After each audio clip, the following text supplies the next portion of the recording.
అదే RTV app వార్తల్ని క్షణాల్లో చదివే అవకాశం ఉంటుంది. ఒక న్యూస్ పేపర్, ఒక టెలివిజన్ ఛానల్ మీ చేతుల్లో ఎప్పుడూ ఉంటాయి. ప్రైమ్ మినిస్టర్ గారి చేతుల మీదుగా ఈరోజు ఫౌండేషన్ స్టోన్ మన కడప రైల్వే స్టేషన్కి ఈరోజు ఫౌండేషన్ స్టోన్ లేయింగ్ ప్రోగ్రామ్ ఈరోజు మన కడపలో జరుపుకుంటున్నాం. ముఖ్యంగా దీని విద్య జిల్లాలో ఉన్న ముఖ్యమైన ఇంపార్టెంట్ జంక్షన్ పరంగా కడప రైల్వే స్టేషన్ని డెవలప్ చేసుకోవడము మనకి చాలా ఇంపార్టెంట్. దీంతోపాటు ఇంకొక అంశము కడప జిల్లా వాసులందరికీ తెలియజేయడం ఏంటంటే, మనకి ముఖ్యంగా ట్రాన్స్పోర్టేషన్లో రోడ్డు, రైల్వే, హైవేస్ సంబంధించుకుని మనకి ఇప్పుడు రైల్వే స్టేషన్ డెవలప్మెంట్ ఎలా అవుతుందో ఈ నెల మన ఎయిర్పోర్ట్కి సంబంధించి కూడా సుమారు 215 కోట్లతో కొత్త టెర్మినల్గా foundation stone work inauguration foundation కూడా ఏర్పాటు చేసుకోవడం జరిగింది. ఆల్రెడీ కాంట్రాక్టర్ కూడా ఆన్బోర్డ్ అవ్వడం జరిగింది.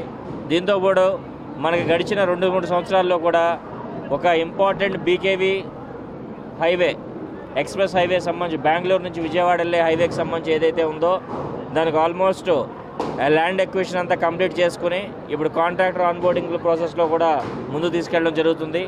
మీ కళ్ళ ముందే మనకి బద్వేల్ నెల్లూరు స్ట్రెచ్ ఏదైతే ఉందో అండ్ మైదుకూరు నుంచి బద్వేల్ స్ట్రెచ్ ఏదైతే ఉందో ఆ హైవే వర్క్స్ కూడా ప్రోగ్రెస్లో ఉన్నాయి.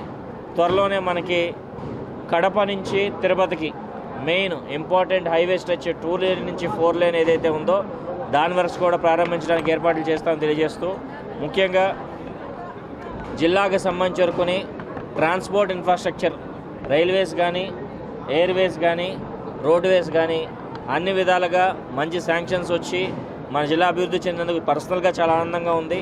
ఈ అభివృద్ధిలో మ్యాక్సిమం రైతులు కానీ కొన్ని విధాలుగా ల్యాండ్ ఎక్విజిషన్ ప్రాసెస్కు సహకరించిన రైతులందరికీ ధన్యవాదాలు తెలుపుకుంటూ, చాలా విషయాల్లో సహకరించిన పబ్లిక్ రిప్రజెంటేటివ్స్కి, పాత్రికేయ మిత్రులకి కూడా ధన్యవాదాలు తెలుపుకుంటూ సెలవు తీసుకుంటున్నాను. నమస్కారం. మరిన్ని వీడియోస్ కోసం ఛానల్ ని సబ్స్క్రైబ్ చేయండి. లేటెస్ట్ అప్డేట్స్ కోసం వాట్సాప్ ఛానల్ ని ఫాలో చేయండి. అండ్ లింక్ డిస్క్రిప్షన్ లో ఉంది.